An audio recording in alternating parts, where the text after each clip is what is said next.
itong dimension ng ating paglilingkod? Mahirap unawain ng tao ito. Kaya nakikita lang, pag pumasok dito, paano niyo nagawa ito? Pastor, paano mo nagawa? Itong mga nagawa mo na in 7 lifetime, hindi namin magagawa. Ay nagawa mo sa loob lamang ng panahon mo. Oh, di ba?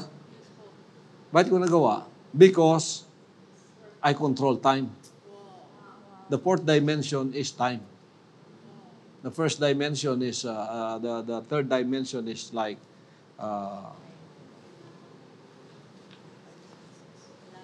length, the width, and the height.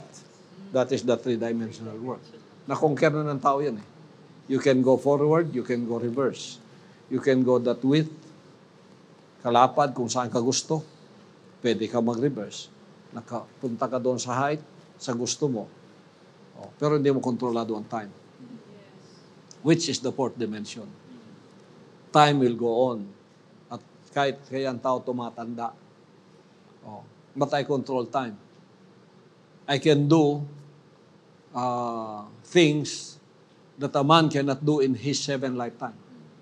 And I can do 10 times more at my age. So, kontrolado ko ang time.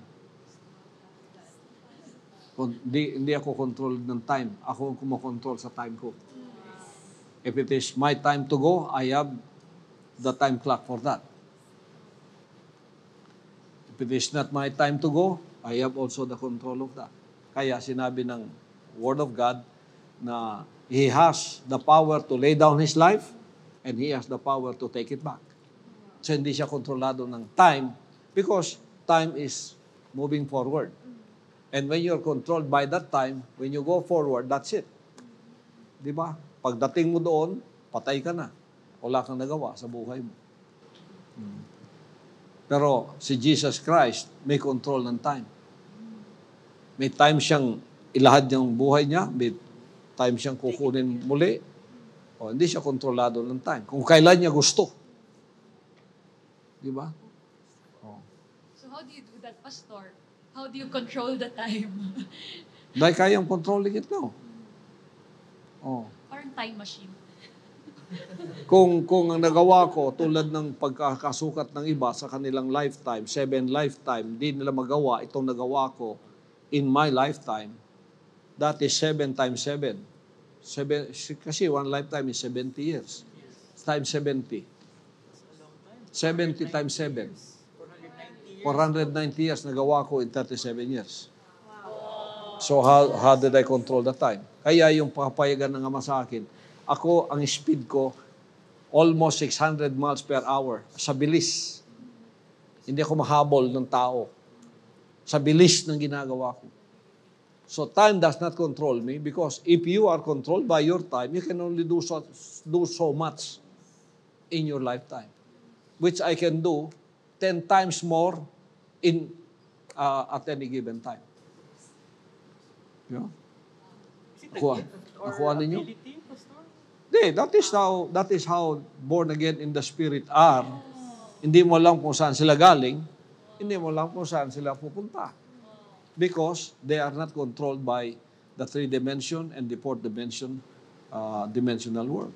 So it's not because you're the appointed Son of God, Pastor, ikaw lang makakagawa niyan. So anyone who is born again in the Spirit can able to Kasama control ko na time. nga kayo eh. Wow, Di ba? praise Kaya kayo, hindi tumatanda.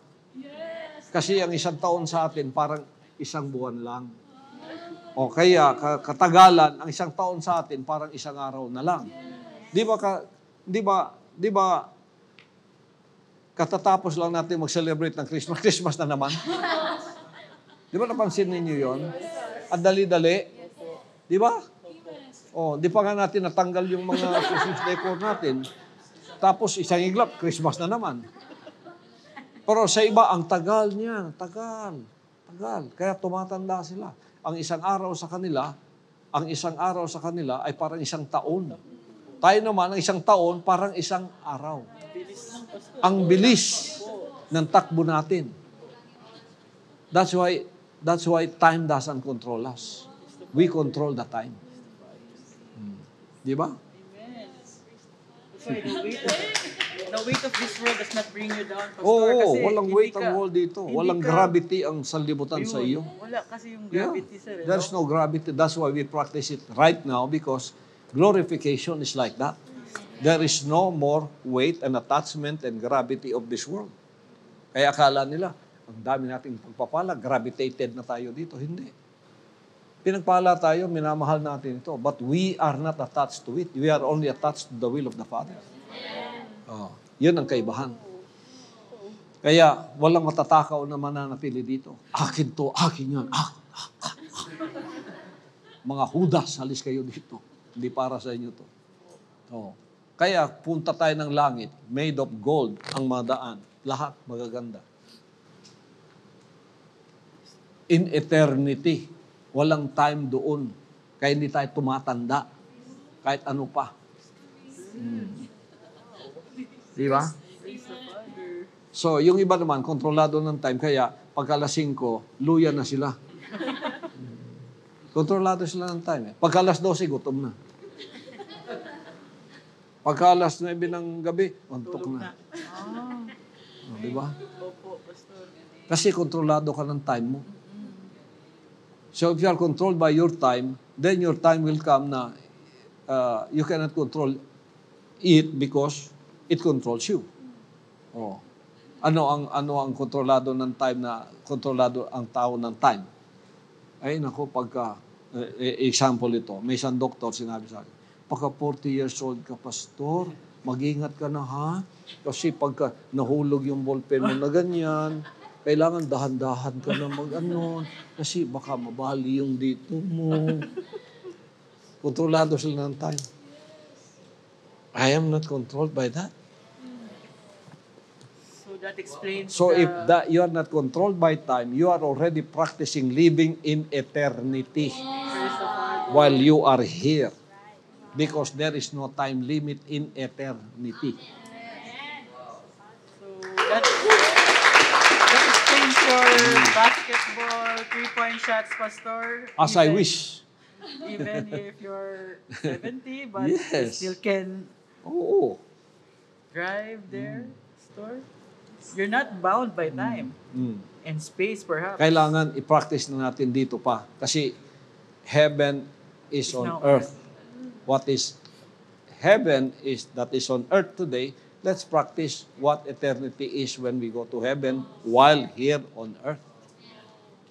Diba? So, darating ang panahon, wala nang gravity sa atin papunta doon, papunta dito. No more gravity. Yun ang fifth dimension, which is you and the elements are not controlled by any limitations. Di ba? Ang unang kukontrol sa iyo, limit mo time. Pangalawa, if you are not controlled by time, the fifth dimension is you are not controlled by any of the material substance. You become limitless. That's why Jesus Christ can materialize anytime. He wants to without going through doors or solid objects. And ano sabi ng Philippians? He will change our vile body that it may be fashioned like unto His glorious body. Who shall change our vile body, dito, that it may be fashioned like unto His glorious body, according to the working whereby He is able to even subdue all things unto Himself. Subdue all things unto Himself. Control all things unto Himself. Control the material, physical world unto Himself. Hindi siya kontrolado ng mga bagay dito sa lupa. Tayo na ang kukontrol. So, limitless ang pupuntahan natin. So, let us practice eternity while we are here. Kaya tayo, nakikita ninyo, you are yung tinatawag na multitasking. You can do 3 things at one time. You are not controlled by time. Pero ang iba, ay, hindi namin magagawa yun. Kasi isa lang akong tao. Controlled siya ng time niya. Controlled siya ng time. Di ba? Tayo hindi. Nagtataka sila. Umawit siya kanina. Waiter na naman ngayon. Di ba? So gayon ang ating nagagawa. Hindi tayo nakokontrol ng anumang mga elemento ng sanlibutan.